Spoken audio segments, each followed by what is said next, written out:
I think everything is far simpler.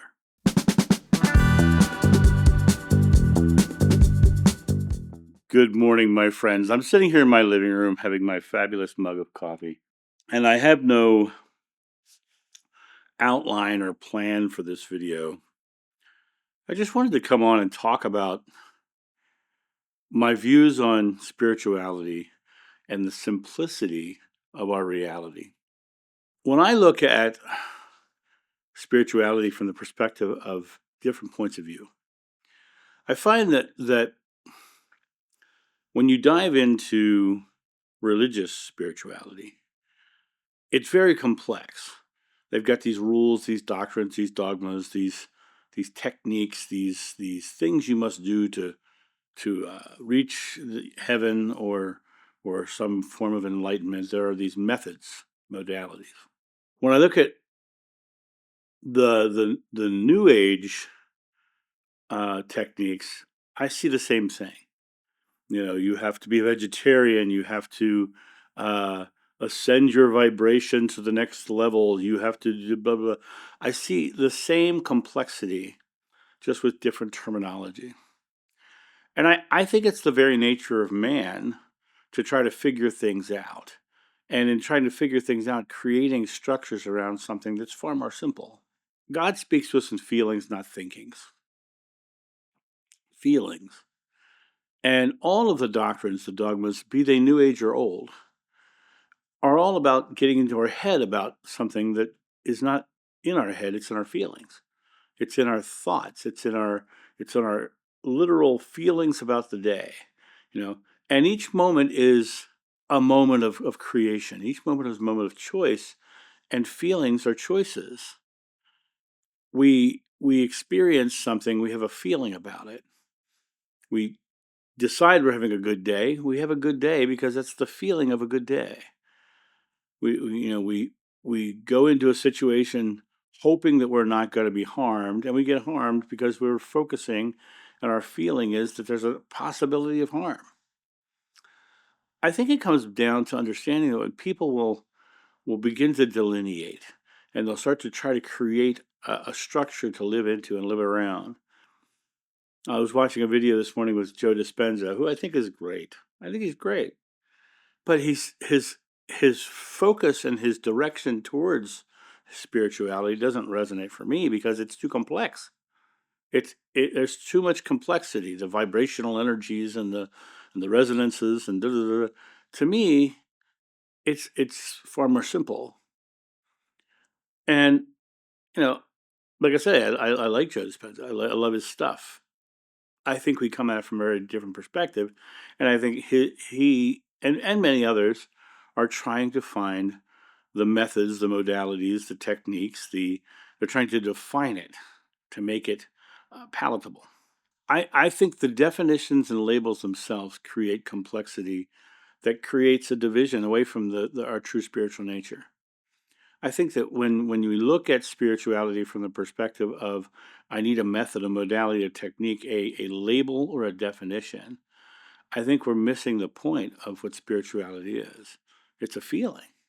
Now, people will say, well, feeling is a resonance and a vibration. Just bring it down to the feeling. You don't need another label to tap onto your feelings. Just come back to the place that I am choosing to be love. I am choosing in this moment to love one another. I am choosing in this moment to not be the storm, but to be the calm at the eye of it. That idea of the mental gymnastics that it takes to find your spirituality is taking you away from the very simple nature that spirituality is right here and right now.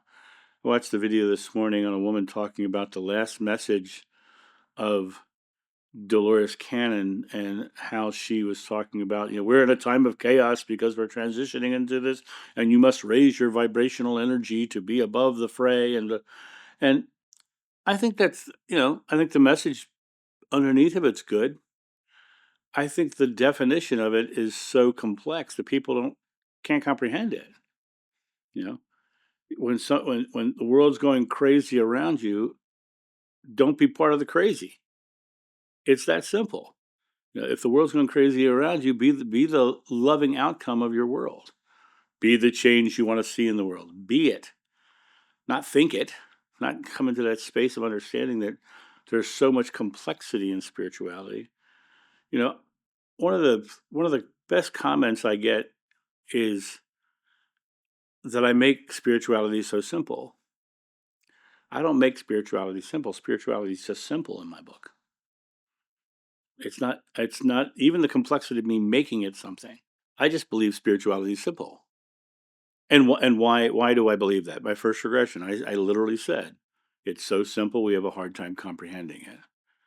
So when I look at the world and I look at my place in the world and my experiences in the world, I look at it from the perspective of, is this simple? And if it's not simple, then I don't believe it's direct. It's not. I don't believe it's our direct connection to that source of God, which is within us. And now, a quick word from our sponsor.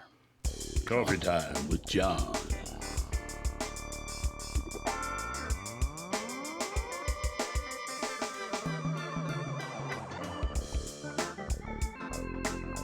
This channel runs off coffee, so get your coffee and tea at johnsjoe.com. I think a lot of people get lost in the terminologies, the definitions, the methods, the modalities, the techniques, the prophecies of the future, or the conspiracies of the past. You only live in one moment. And that's simple because there's only one.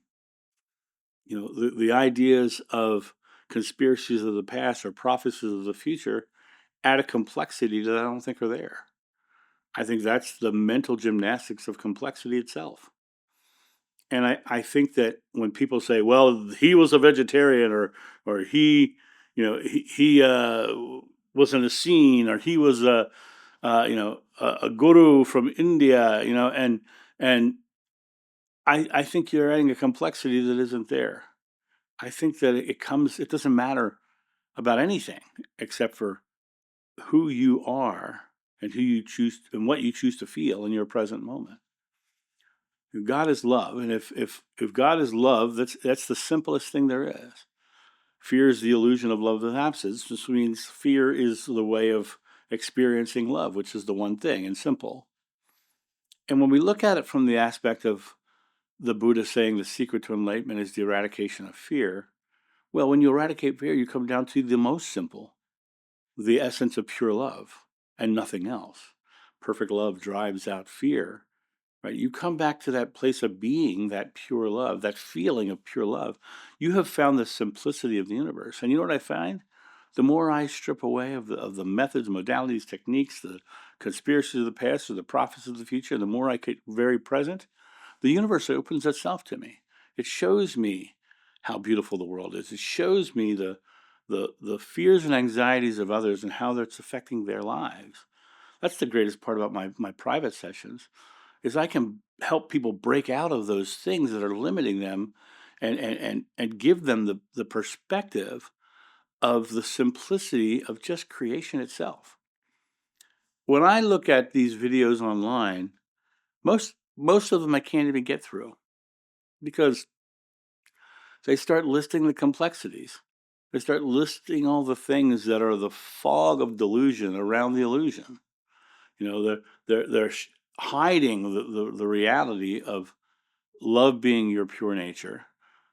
God, universe, consciousness is love, and we're part of love, and everything comes back to love. And all the rest of it is just sojourns of the mind trying to figure out what love is. And in reality, love is here, love is now, love is present. You only live in one moment, and there is only one essence of unity that we all live in, which is God, consciousness, universe, consciousness, whatever label you put on it. I think the labels themselves have an issue. I think we're all just one. And one is the ultimate simplicity. One is the ultimate simplicity to come back to that place of just loving one another. Somebody's having a bad day and having a rough time and doing hard things. Understand they're doing that out of their own fears. They're lost in the illusion of fear and they're not being or seeing the love.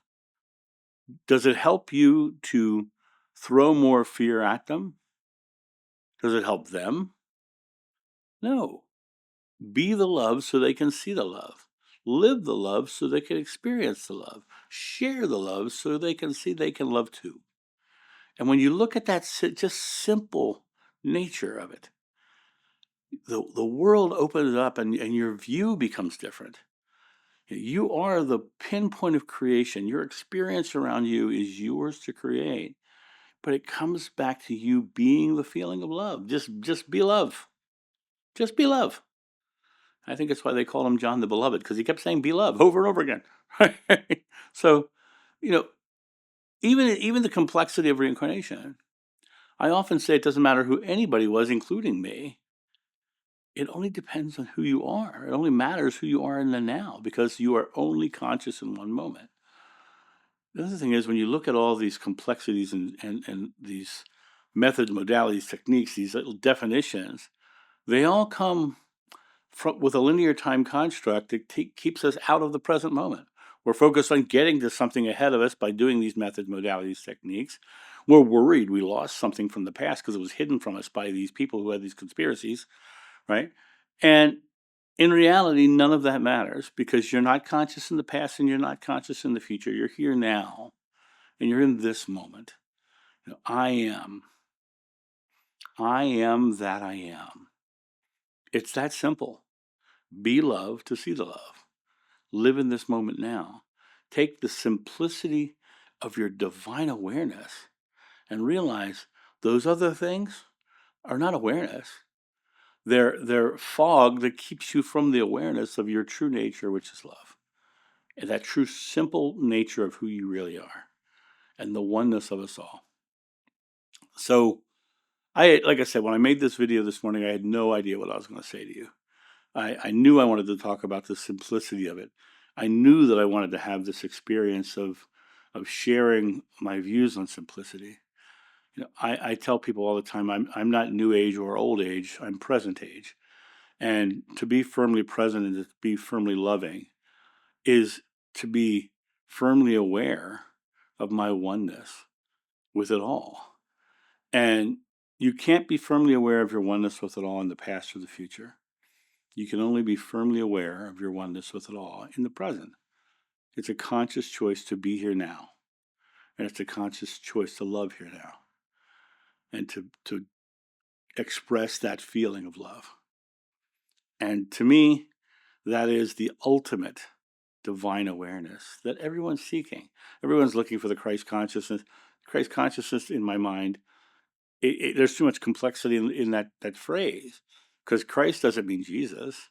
Christ doesn't mean a greater esoteric awareness. Christ means a monarchical ruler of an ancient time, because it's based upon the word Meshiach, and the word Meshiach was about creating a king to lead a people.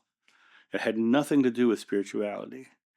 And so there's a complexity even in Christ consciousness, divine awareness. I'm sure there's some complexity in that too, but divine meaning all encompassing, everything. Awareness is the awareness that it's true, that it's there. Divine awareness. I prefer divine awareness because it's present. And Christ consciousness is something you strive towards.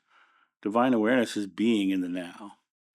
And when I look at this concept of divine awareness, I think everyone has glimmers of it and moments of it where they experience, something. And then a lot of times they'll have an experience and then they'll spend the rest of their life trying to get back to that experience.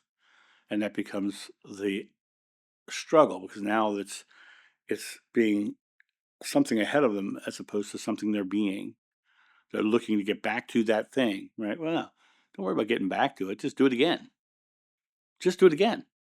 You don't have to get back to that thing. Just be love again. Come back to that awareness that all of the thoughts are complex. And the true divine awareness, spirituality, is extremely and ultimately simple. And that's my thought on this. You guys have a great day. And I'll talk to you soon. See ya.